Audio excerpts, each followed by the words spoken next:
누가복음 18장 18절부터 27절까지 말씀 보시겠습니다. 어떤 관리가 물으되 선한 선생님이여 내가 무엇을 하여야 영생을 얻으리이까? 예수께서 이르시되 네가 어찌하여 나를 선하다 일컫느냐? 하나님 한 분 외에는 선한 이가 없느니라. 내가 계명을 안 하니 간음하지 말라, 살인하지 말라, 도둑질하지 말라, 거짓 증언하지 말라, 내 부모를 공경하라 하였느니라. 여짜오되 이것은 내가 어려서부터 다 지켰나이다. 예수께서 이 말을 들으시고 이르시되 내게 아직도 한 가지 부족한 것이 있으니 내게 있는 것을 다 팔아 가난한 자들에게 나눠주라. 그리하면 하늘에서 내게 보화가 있으리라. 그리고 와서 나를 따르라 하시니 그 사람이 큰 부자이므로 이 말씀을 듣고 심히 근심하더라. 예수께서 그를 보시고 이르시되 재물이 있는 자는 하나님의 나라에 들어가기가 얼마나 어려운지 낙타가 바늘기로 들어가는 것이 부자가 하나님의 나라에 들어가는 것보다 쉬우니라 하시니 듣는 자들이 이르되 그런즉 누가 구원을 얻을 수 있나이까? 이르시되 무릇 사람이 할 수 없는 것을 하나님은 하실 수 있느니라. 아멘. 세상에서 가장 중요한 질문은 무엇일까요? 톨스토이는 세 가지 질문이라는 책에서 이런 질문들이 가장 중요하다고 말합니다. 세상에서 가장 중요한 시간은 언제인가? 그리고 세상에서 가장 중요한 사람은 누구인가? 그리고 세상에서 가장 중요한 일은 무엇인가? 그리고 이 질문에 톨스토이가 또 스스로 대답을 합니다. 세상에서 가장 중요한 시간은 현재, 지금 이 시간이고 세상에서 가장 중요한 사람은 지금 나와 함께 있는 사람이고 세상에서 가장 중요한 일은 현재 나와 함께 있는 그 사람에게 사랑을 실천하는 일이라고 말합니다.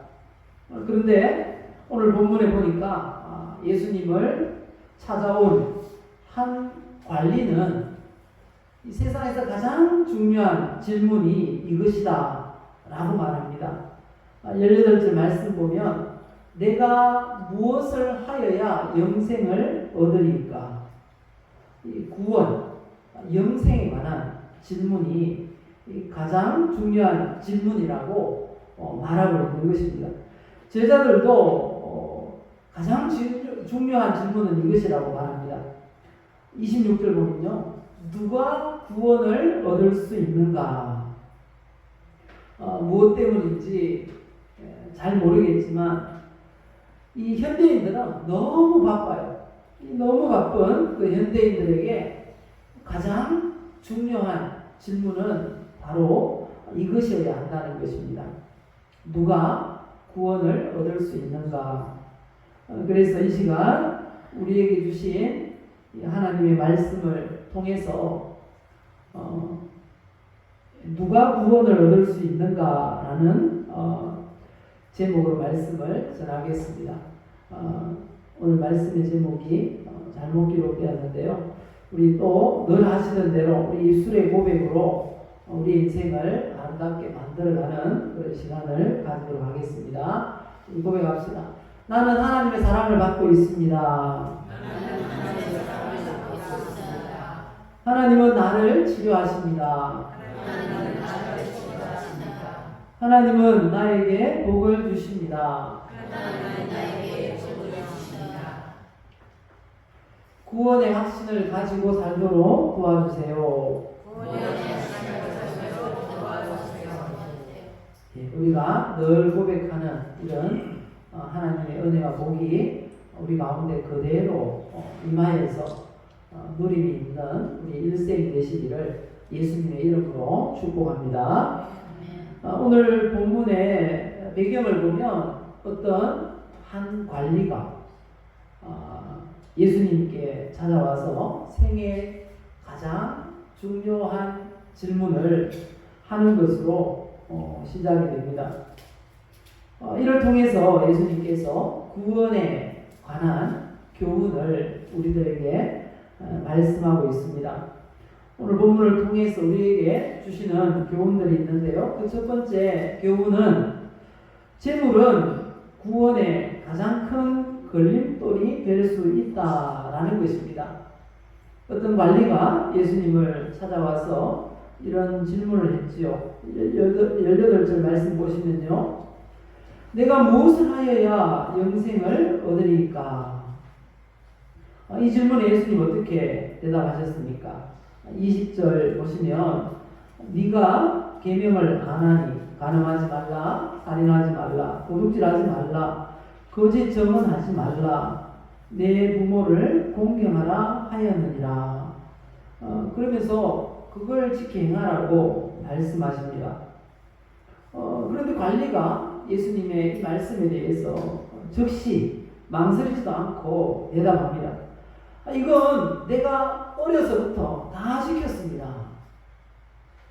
그 관리의 대답을 들으신 예수님이 사랑스러운 눈빛으로 그 관리를 보시면서 이렇게 말씀하셨습니다. 한 가지 부족한 것이 있는데 라고 하시면서 아주 어려운 걸 요구하십니다. 그게 뭔가 하면요. 22절 보시면 네게 있는 것을 다 팔아 가난한 자들에게 나눠주라. 그리하면 하늘에서 내게 보화가 있으리라. 그리고 와서 나를 따르라.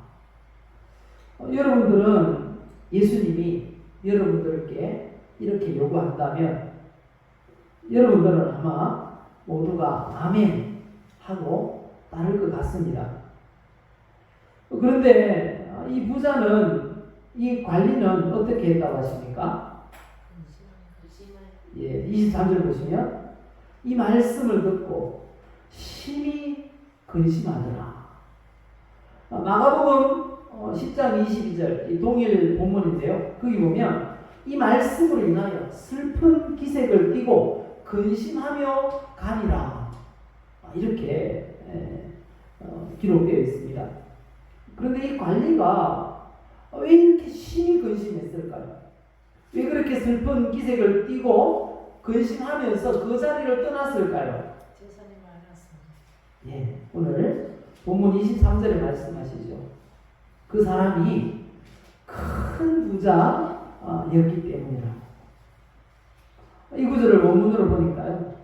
대단히 부자이기 때문에 이렇게 되어 있어요. 몇 조의 재산을 가지고 있는 부자였던가 봐요. 관리라고 하면 고위 공무원이거나 그 사안해드린 공의회 회원이거나 국회의원이라는 것입니다. 요즘 말하면 그런 사람이 관리라는 단어를 사용합니다. 만약에 이 관리가 저나 여러분들처럼 그렇게 큰 부자가 아니었다면 예수님의 그 부르심에 순종하기가 좀 쉬웠을지 모르겠어요. 그런데 큰 부자였던 이 관리는 심히 근심하다가 떠나가 버렸습니다. 도대체 이 관리는 무엇이 그렇게 두려워서 예수님을 따르지 못했던 것일까요? 이 큰 부자는 아마 이런 두려움이 있었을 거예요. 지금 가지고 있는 이 재산을 다 나눠준다면 지금까지 돈으로 누렸던 그 모든 것을 앞으로는 누리지 못할 것이라는 그런 두려움이 있었을 것입니다. 생각해보면 돈으로 누릴 수 있는 게 얼마나 많은지 몰라요. 돈이 많으면 원하는 만큼 좋은 그런 넓은 집에서 살 수가 있어요. 그리고 차를 여러 대 두고 원하는 차를 마음대로 타고 다니며 야타 하면서 그렇게 자랑질을 할 수도 있을 거예요. 그리고 돈이 많으면요 땀 흘리며 일하지 않아도 되고요. 경치 좋은 곳을 다니며 하고 싶은 만큼 여행도 하고요. 맛집을 또 찾아다니면서 좋은 음식, 맛있는 음식 마음껏 먹을 수도 있을 것입니다.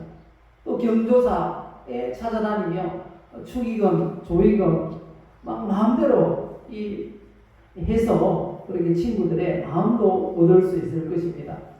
동창회 또 출신 학교에 발전기금을 많이 내서 박사학위도 받고 명예도 얻고 정치에 입문하면 권력을 얻기도 쉬울 것입니다. 이 관리가 이런 모든 것을 다 누리면서 살아왔어요. 그렇게 살다가 보니까 이걸 영원히 누리고 싶은 거예요. 그래서 예수님을 찾아왔습니다. 어떻게 하면 이대로 영생을 누릴 수 있겠습니까? 이게 바로 이 부자의 이 관리의 질문이었던 것입니다. 이렇게 그 유용한 돈을 예수님이 이렇게 이웃에게 다 나눠주라는 거예요. 그리고 나를 따르라. 그러면 하늘에서 상급이 있을 거야. 이렇게 말씀하는 것입니다. 부자는 얼마나 그 말이 근심이 되었든지 심히 근심했답니다. 심히 근심. 이 심히 근심하니라 이 말이 원문에 보니까 이런 의미였어요. 극도로 괴로움을 당하라. 그 짧은 시간에 얼마나 괴로웠든지 극도로 괴로움을 당했다고 합니다. 그리고 크게 슬퍼했다고 합니다. 순간 모든 재산이 그냥 다 날아가는 것 같은, 왜냐하면 영생을 누리지 못할 것 같아요. 예수님 말씀 들어보니까. 왜요? 그 많은 재산 다 나눠줄 용기가 없거든요. 마음이 없어요. 그렇게 극도로 괴로워하고 슬퍼하면서 예수님을 등지고 떠나가는 사람을 예수님께서 물끄러미 바라보시면서 제자들에게 이렇게 말씀하셨죠. 24절 보면 재물이 있는 자는 하나님의 나라에 들어가기가 심히 어렵도다. 이처럼 많은 재물은 구원을 막는 가장 큰 걸림돌이 되기도 한다는 것을 우리에게 교훈하고 있습니다. 재물이 많으십니까? 네, 다 많으신가 봅니다. 아니요 하는 분이 한 분도 안 계실 것 같아요. 재물이 많다면 그 소유하고 있는 그것이 우리의 구원에 걸림돌이 되지 않기를 예수님의 이름으로 축복합니다. 재물은 우리의 구원을 막는 가장 큰 걸림돌이 될 수 있다라는 교훈을 우리가 받으시기를 바랍니다.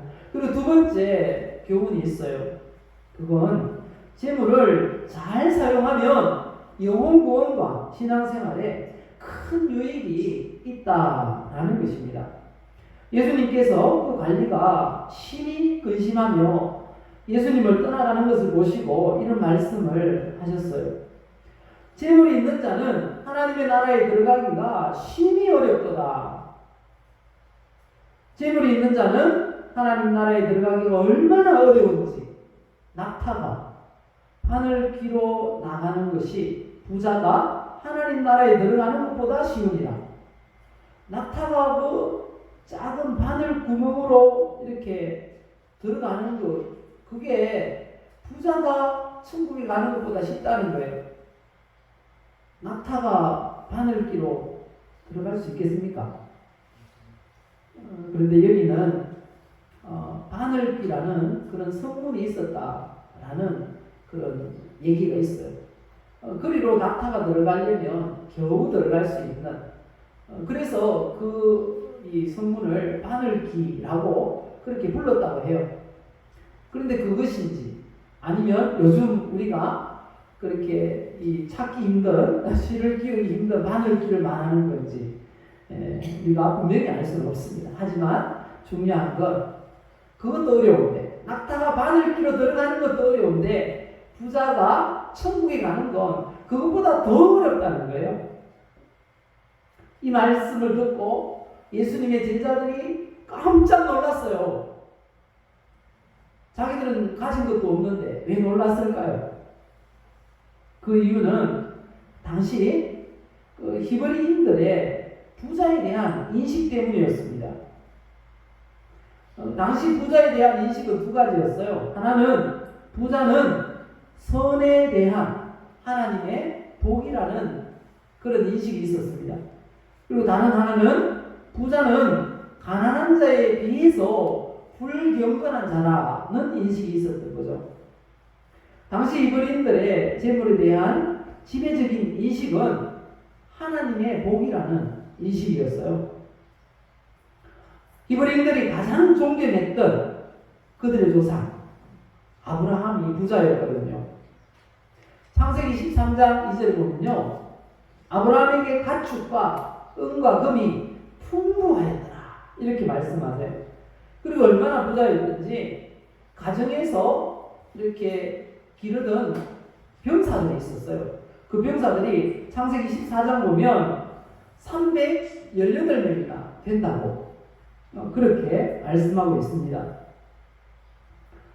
그래서 당시에는 부자들은 그 의식적으로 이 재물을 구제에 사용했어요. 가난한 사람들은 부자들의 도움을 자연스럽게 받고 살았습니다. 그리고 구제라는 제도를 당연하게 받아들였습니다. 있는 사람들은 당연히 도와야 한다고 생각하고, 그리고 가난한 사람들은 받는 것이 당연하다고 생각했다는 것입니다. 왜 그렇게 생각했는가 하면요, 부자들은 구제를 통해서 하나님으로부터 더 많은 물질을 다시 채워주신다는 그런 믿음이 있었기 때문이라는 것입니다. 그래서 가난한 사람들에게 구제하는 걸 당연한 것으로 여겼다는 것입니다. 예수님의 제자들도 거의 대부분이 유대인이었고 히브리인이었습니다. 그들은 재물이 하나님의 복이라고 생각했던 히브리적 사고를 가지고 있었습니다. 그 사고에 젖어 있었어요. 그런데 이런 인식을 가지고 있는 제자들에게 예수님께서 뭐라고 하셨습니까? 본문 24절 25절 보면 재물이 있는 자는 하나님 나라에 들어가기가 얼마나 어려운지 낙타가 바늘 귀로 나가는 것보다 부자가 천국에 들어가는 게 더 어려워 라고 말씀하신 거죠. 제자들이 지금까지 가지고 있던 부자에 대한 그 인식에 혼란이 왔어요. 그래서 놀랐던 것입니다. 그런데 예수님께서 큰 부자인 관리에게 요청하신 내용을 보면 재물을 어디에 사용해야 신앙생활에 유익한 것인지를 알 수가 있습니다. 그 큰 부자인 관리에게 예수님께서 어떻게 요청하셨습니까? 나를 따르라 하기 전에 하신 말씀이 있죠. 21절 보실까요? 네게 아직도 한 가지 부족한 것이 있으니 네게 있는 것을 다 팔아. 어떻게 하라고요? 가난한 자들에게 나눠주라 말씀하셨어요.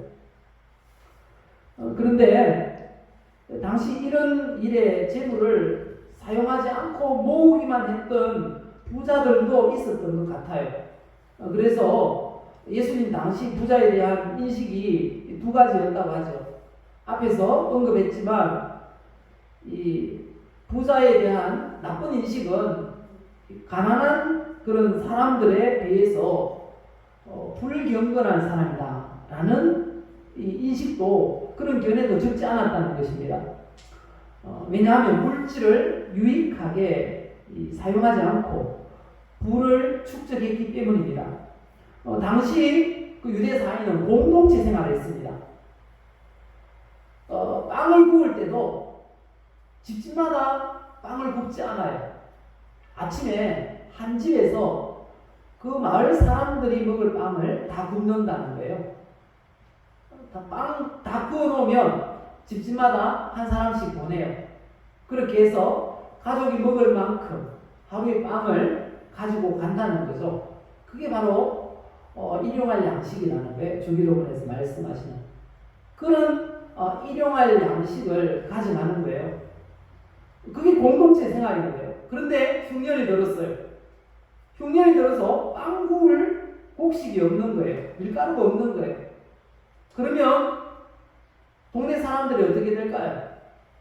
적게 구워서 그걸 나누어서 먹어야 된다는 거죠.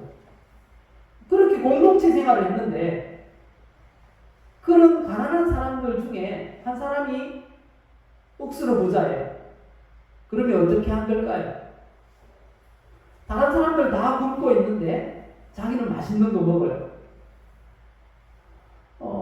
그렇게 하면 안 된다는 거죠. 그래서 이 부정적인 인식이 나온 거예요. 그 동네 사람들이 골고루 먹어야 되는 그 곡식을 가로챘다는 거죠. 그래서 부자가 되었다라는 생각을 했기 때문이라는 것입니다. 그래서 먹을 게 없으면 같이 굶어야 됩니다. 그 공동체 생활인 거죠. 혼자 풍족하게 먹는다고 하면 뭔가 잘못된 것이라는 겁니다. 다른 사람보다 욕심을 가졌기 때문이고 공동체 양식을 훔쳤기 때문이라고 생각한 것입니다. 그래서 나쁜 인식은 부자는 욕심쟁이 이렇게 표현이 되었다는 것입니다. 그러니까 재물을 많이 소유하고 있다는 건 복이 아니고 그런 어려운 시대에는 수치였다라는 것입니다. 부자가 그의 재물을 구제와 나눔에 사용하지 않으면 그 재물에 대한 욕심이 채워지기 때문에 하나님의 복이 오지 않는다는 것입니다. 히브리 사람들은 그런 생각을 했어요. 마음에 채워질 수 있는 건 한 가지밖에 없다는 거예요. 욕심이 채워지면 하나님의 복이 들어올 자리가 없어. 대신에 하나님의 복이 들어오면 욕심이 들어올 자리가 없다는 거예요. 그래서 부자는 그 있는 재물을 유익하도록, 공동체가 유익하도록 잘 사용해야 한다라는 생각을 가지고 있었다라는 것입니다. 그러면 그 재물을 잘 사용한다면 주님 말씀에 의하면 하늘에서 네게 보화가 있으리라 이렇게 말씀하십니다. 그럼 재물을 어디에 사용해야 하늘에서 우리에게 보화가 있을까요? 성경에 보면 물질을 어떻게 사용해라 라는 말씀들이 많이 있습니다. 마태복음 6장 20절을 보시면 이렇게 말씀합니다. 오직 너희를 위하여 보물을 하늘에 쌓아두라. 왜 하늘에 쌓아두라고 합니까? 거기는 좀이나 녹록이 해하지 못하며 도둑이 구멍을 뚫지도 못하고 도둑질도 못하기 때문이라 말씀하십니다. 그렇다면 과연 보물을 하늘에 쌓아둔다는 건 어떻게 하라는 것일까요? 고린도후서 9장 5절 이하에 말씀하십니다. 그러므로 내가 이 형제들로 먼저 너희에게 가서 너희가 전에 약속한 연보를 미리 준비하게 하도록 권면하는 것이 필요한 줄 생각하노니 이렇게 준비하여야 참 연보답고 억지가 아니니라. 연보가 뭡니까? 헌금을 말하는 것입니다. 그리고 이어서 말씀합니다. 이것이 곧 적게 심는 자는 적게 거두고 많이 심는 자는 많이 거둔다 하는 말이로다. 헌금은 심는 것입니다. 어디다가요? 하늘에 쌓아두는 거예요. 그래서 많이 심는 자는 많이 거두게 할 것이고 적게 심는 자는 적게 거둘 수밖에 없다고 우리에게 말씀합니다. 하지만 7절 보시면 각각 그 마음에 정한 대로 할 것이요 인색함으로나 억지로 하지 말지니 하나님은 즐겨 내는 자를 사랑하시느니라 말씀하십니다. 우리가 하늘에 보물을 쌓아두라. 재물을 있다면 있는 대로 마음에 정해서 일정하게 헌금 생활을 할 것을 우리에게 말씀하고 있습니다. 그리고 재물을 또 어떻게 사용하라고 하십니까? 누가복음 16장 9절에 이렇게 말씀합니다. 어떻게 하라고요? 불의의 재물로 어떻게 하라고요? 친구를 사귀라. 이 불의의 재물 이러니까 뭐 나쁜 짓 해서 번 돈으로 친구를 사귀라 이렇게 알고 있는데 재물 자체가 불의할 수 있다는 거예요. 재물 자체를 이렇게 표현합니다. 과거에는 이 거룩한 것, 세속적인 것 이렇게 이원론적 사고가 많았습니다.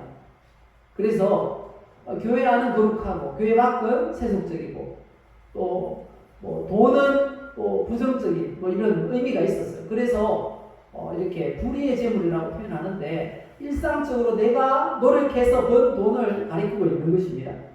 이것으로 친구를 사귀라는 것입니다. 친구를 사귀라. 친구를 사귀라는 말은 무슨 의미일까요? 사람에게 투자하라는 것입니다. 우리 교회에서 하는 그런 표현으로 하면 영혼 구원하는 일에 재물을 사용하라는 것입니다. 그리고 오늘 본문에 말씀하시죠. 또 우리에게 있는 그 재물을 어디에 사용하라고 하십니까?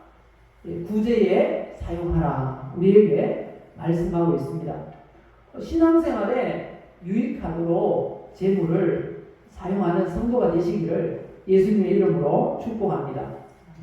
재물이 많다고 다 천국에 못 들어가는 게 아니라는 거죠. 그가 가진 재물을 유익하게 사용한다면 얼마든지 누리면서 천국을 유업으로 받을 수 있다라는 게 주님의 말씀이었습니다. 마지막 세 번째 교훈입니다. 주님은 성도가 재물을 의지하지 않고 하나님을 전적으로 의지하기를 원하신다라는 것입니다. 예수님을 찾아온 그 관리가 큰 부자라는 사실을 아셨어요. 그가 부자이지만 영생을 사모하는 것에 대해서 어쩌면 기특하게 예수님이 생각하셨던 것 같아요. 그래서 사랑하는 마음으로 말씀을 하신다는 게 이 말씀이었어요. 가장 쉬웠던 말씀. 네게 있는 것을 다 팔아 가난한 자들에게 나눠주라. 이 말씀이었어요. 그런데 이 부분에서 의심이 생깁니다. 의문이 생겨요. 그럼 나는 내 재산 다 팔아서 가난한 자들에게 나눠줘야 구원받는다 라는 의문이죠. 여러분들은 어떻게 생각하십니까? 그렇게 해야 구원받을까요? 다 나눠줘야지 천국 갈까요? 이 질문에 해답을 얻기 위해서는 예수님이 이 관리에게 왜 이런 요구를 하셨는지를 알아야 한다는 것입니다. 예수님께 그 관리가 찾아왔을 때 예수님은 그 사람의 신상, 가족관계, 재산 목록 아셨을까요? 몰랐을까요? 예수님은 신적인 통찰력이 있는 분이십니다. 다 아셨어요. 그 신적인 통찰력으로 그 관리를 보니까요. 이 관리가 가장 소중하게 여기는 것, 꽉 움켜쥐고 결코 놓지 않을 그게 있었어요. 그게 뭐였어요? 이 관리에게는 그게 뭘까요? 가장 소중하게 여긴 게 바로 재물이었다는 겁니다. 그래서 예수님께서 그 관리에게 이런 요구를 하셨던 것입니다. 구원을 얻기 위해서는 가장 가치 있다고 생각하는 그것보다 예수님을 더 가치 있는 분으로 더 의지해야 한다는 것입니다. 이 관리가 가장 의지하고 있었던 게 뭐라고요? 재물이라는 거예요. 우리 각자에게는 다 소중히 여기는 게 있을 것입니다. 여러분은 정말 놓지 못하는 그 소중한 그것이 무엇입니까? 가족이나 자녀, 부모일 수도 있을 것입니다. 그리고 명예나 권력일 수도 있을 것입니다. 자존심일 수도 있겠죠. 이 부자처럼 재물일 수도 있을 것입니다. 그런데 우리가 그렇게 소중하게 여기는 것과 예수님 중 하나를 선택해야 하는 그런 선택의 기로에 설 때가 있을 것입니다. 그때 무엇을 선택할 것인가? 그게 중요하다는 것입니다. 그 선택은 매주일마다 우리에게 찾아와요. 매주일마다 찾아옵니다.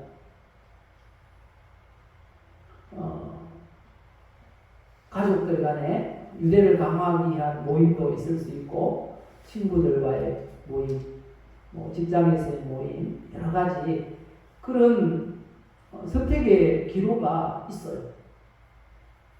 그런 중요한 선택의 기로에 섰을 때에 우리에게 믿음을 요구하고 있는 것입니다.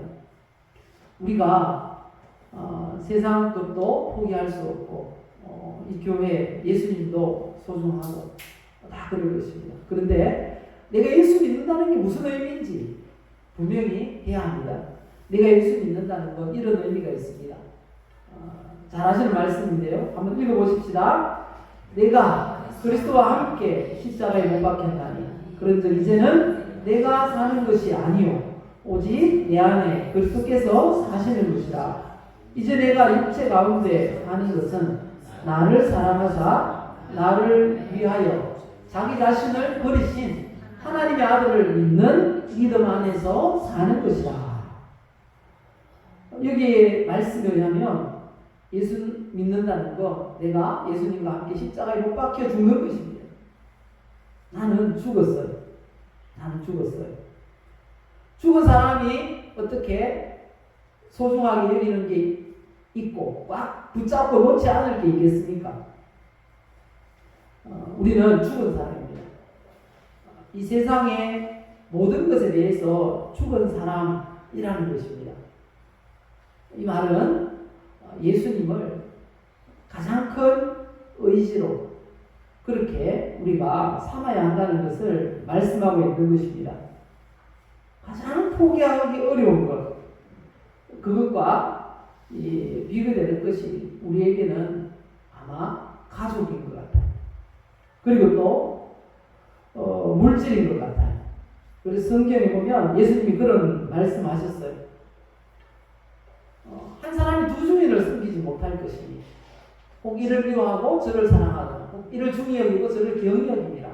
너희가 하나님과 재물을 겸하여 섬길 수 없느니라.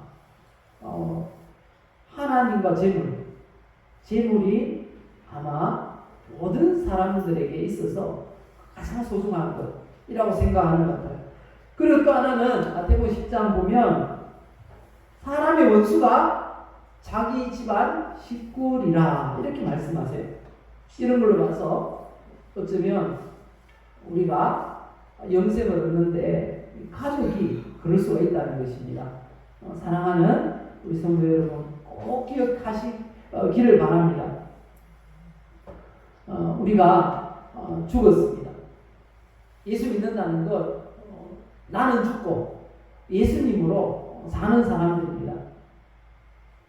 그래서 예수님을 선택해야 된다는 거죠.